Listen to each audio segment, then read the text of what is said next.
बातों पर चर्चा हुई है? लगभग सभी बातों पर चर्चा हुई है और अभी कलेक्टर, सीओ, एसपी सभी पहली बार हमसे मिले और अभी ये पहली मीटिंग थी, नए नए आए हैं, तो अभी हम लोगों की चर्चाएं हुई हैं और मुझे लग रहा है कि इस बार ज़्यादा अच्छे से काम होगा। कलेक्टर महोदय भी हमारे अच्छा काम कर रहे हैं, सड़क दुर्घटनाओं को भी लेकर चिंतित हैं एसपी साहब, और जल जीवन मिशन को भी लेकर वो लोग हैं, स्कूल शिक्षा के लिए भी हैं, सड़क के लिए भी, हर विषय पे हमारी बात हुई है, विस्तृत चर्चा हुई है और बड़ा अच्छा रिस्पांस मुझे मिला। मैडम, लोकसभा चुनाव में भाजपा ने सरोज पांडे को टिकट दिया कोरबा से, किस तरह से देख रही है इसको? मैं तो किसी भी तरह नहीं देखती हूँ, उन्होंने दिया, बीजेपी वाले सोचें, कांग्रेस को सोचने की क्या जरूरत है। मैडम, उन्होंने कल प्रेस वार्ता में कहा था कि आप 5 साल गायब रही, फिर से निष्क्रिय रही। कोई बात नहीं, देखिए ऐसा है, उनका काम वो करें, मेरा काम मैं करूं। मैं कबीरपंथी हूँ, ना मुझे गुस्सा आता है, ना मुझे ये बताने की जरूरत है कि मैंने क्या किया, ये जनता जानती है।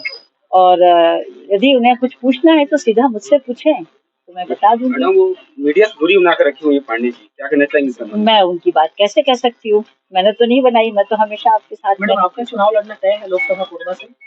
देखिए, ये हाईकमान तय करता है, आज मीटिंग हो रही है, जहाँ तक है रिजल्ट आप लोगों को मिल जाएगा, पर मेरा नाम मैं आपको बताऊं यहाँ से सिंगल गया है, तो देखते हैं क्या निर्देश मिलता है हाईकमान खड़गे जी से और सोनिया जी से, जो भी मिलेगा वो उधारे को लेकर के चुनाव में जाएंगे मैडम, लोकसभा जैसा आप ही बता रही थी। देखिए ऐसा है, मैं समझती हूँ मुद्दे लेकर उठाना मैं ज्यादा नहीं समझती, काम करना ज्यादा समझती हूँ।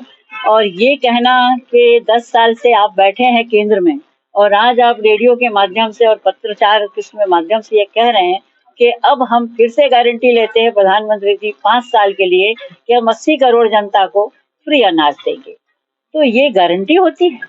जहां हमारा भारतवर्ष की आधी जनसंख्या को आप खाना फ्री में दे रहे हैं, ये नहीं कह सकते थे कि हम रोजगार देंगे, महंगाई कम करेंगे, गैस सिलेंडर कम करेंगे?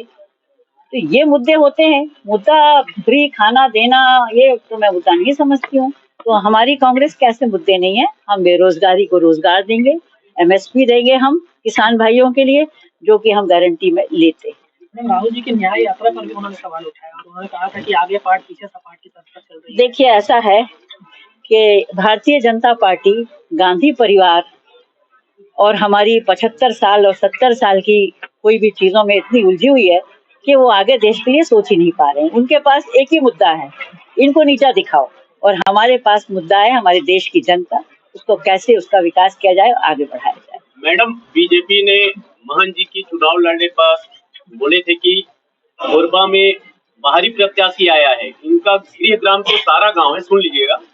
उन्होंने यह आरोप लगाए थे उस समय। अभी सरोज पांडे जी दुर्ग से आती हैं और कोरबा में आकर के चुनाव लड़ रही हैं, इस पर आपका क्या कहना है?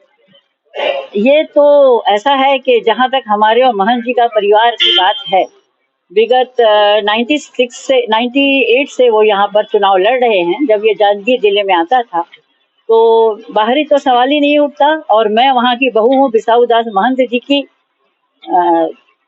तो मैं मान ही नहीं सकती हूँ कि मैं भी बाहरी हूँ, क्योंकि मेरा जन्म मध्य प्रदेश में हुआ है, तत्कालीन मध्य प्रदेश था और मैं अपने प्रदेश में ही शादी होके आई थी।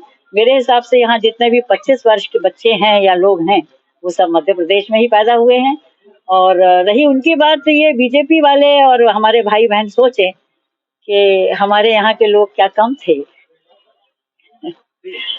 316 दिन से बैठे हुए हैं, उनकी मांगों को लेकर कोई पहल नहीं किया जा रहा है। में है, मैंने उन लोगों से भी बात की थी और अभी इसी विषय में अधिकारियों से भी बात की है। और ये मैं भी चाहती हूँ कि जो 25 साल 30 साल से भूस्थापित लोग अपने न्याय के लिए भटक रहे हैं, उनको उनका पूरा न्याय मिलना चाहिए। मैं उन सब के साथ खड़ी हूँ और हमेशा ही मैंने पार्लियामेंट में भी कहा है, मंत्री से भी कहा है, कोयला मंत्री से भी ये बात कही है, हर एक के सामने मैंने बोला भी है, प्रश्न भी किए हैं और इसका उन्होंने आश्वासन तो दिया है अभी कि जल्द से ही पूरा करें। मैडम, वो लोग लोकसभा बहिष्कार की बात कर रहे हैं, ये अपनी मांगों को लेकर के बैठे हैं, उनकी मांग जो पूरा नहीं हो रहा है तो बोल रहे कि लोकसभा का बहिष्कार करें। अब ऐसा है कि उनका भी ठीक कहना है और मैं भी अपनी जगह ठीक हूँ, मैं तो उनके लिए लड़ रही हूँ, तो उनको भाग लेना चाहिए, ये मताधिकार का प्रयोग करना चाहिए, क्योंकि जब मैं एक इंसान उनके लिए लड़ रहे हैं और लगातार 10 वर्षों से केंद्र में सरकार बैठी है और उनके कान में जूं नहीं रेंग रही कि हमारे यहाँ भूस्थापित और हमारे मजदूर संघ के लिए क्या हो रहा है।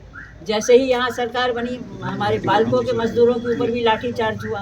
तो ये सोच का विषय है, बहिष्कार नहीं करना चाहिए उनको, कायदे से उन्हें मतदान देना चाहिए, ये उनका मूलभूत अधिकार, संवैधानिक अधिकार है, इसको उपयोग करें। मैडम अभी सीसीएल के अधिकारियों से क्या चर्चा चर्चा तो आपके सामने हुई है, वो भूस्थापित लोगों को देखेंगे, कोई हम ऐसा केस बताएंगे उस पर वो संज्ञान में लेंगे और जल्दी ही पूरा करेंगे, ऐसा उन्होंने कहा। आप एससीएल के अधिकारियों की कार्यप्रणाली से संतुष्ट हैं? देखिए पहले तो संतुष्ट नहीं थी, साफ कह रही हूँ, लेकिन अभी जो हमें कहा है तो मैं थोड़ा वेट कर लेती हूँ, फिर संतुष्ट हूँ या नहीं हूँ ये मैं नहीं कहूँगी, क्योंकि मुझे 5 साल तक अभी तक कोई संतुष्ट आंसर वहाँ से नहीं मिला। भाजपा प्रत्याशी कहती हैं कि आप 5 साल में क्या किए हैं क्षेत्र की जनता को आपको बताना चाहिए। क्षेत्र की जनता को मैं रिटर्न पेपर के माध्यम से बताऊंगी। वैसे मेरा और हमारे कांग्रेस लोगों का एक नियम है कि हम जो करते हैं उसको गाना नहीं गाते हैं, ये हम महसूस कराते हैं, क्योंकि ये सेवा है, समाज की सेवा है और हम जनप्रतिनिधि बनकर जब आते हैं तो ये हमारा कर्तव्य हो जाता है कि हम उनके लिए काम करें। हम लोगों को ढोल पीट के बोलना ज़रा अच्छा नहीं लगता है और ना मैं ऐसा करूँगी, लेकिन पेपर के माध्यम से मैं ज़रूर बताऊँगी कि मैंने क्या क्या काम किया है, और कुछ तो आपको दिख ही रहे हैं। मेडिकल कॉलेज आ गया, ये एक बहुत बड़ी उपलब्धि है मेरी, और मैं कहूँगी कि इसमें हमारी सरकार जो पुरानी थी कांग्रेस की, यहाँ के मंत्री और भी हमारे पूरे सरकार ने जो हमें योगदान दिया, तो हम सब मिलकर जो काम किए हैं, तो यहाँ की जनता को खासकर कोरबा को और आसपास के क्षेत्रों को एक मेडिकल कॉलेज मिलना, ये अपने आप में बहुत बड़ी उपलब्धि है। इसको मैं धन्यवाद देना चाहती हूँ केंद्र को भी और अपनी जनता को। ESIC हॉस्पिटल जो है वो भी चालू करवाया है, लेकिन अभी उसका विधिवत शायद उसका उद्घाटन हो चुका है, और इसके कई बार मैं गई हूँ, कम से कम 5 बार तो मैंने वहाँ का दौरा भी किया है, वहाँ के डॉक्टर से मिली हूँ, और अच्छा काम हो रहा है मज़दूरों के लिए, और हमारे जो छोटे बेचारे गरीब जो नहीं कर सकते हैं बड़े बड़े हॉस्पिटल्स में, तो उनका यहाँ पर अच्छा काम हो रहा है, तो ये अच्छी बात है। बाकी मैं पेपर के माध्यम से पूरी जनता को बताऊंगी कि मैंने क्या किया।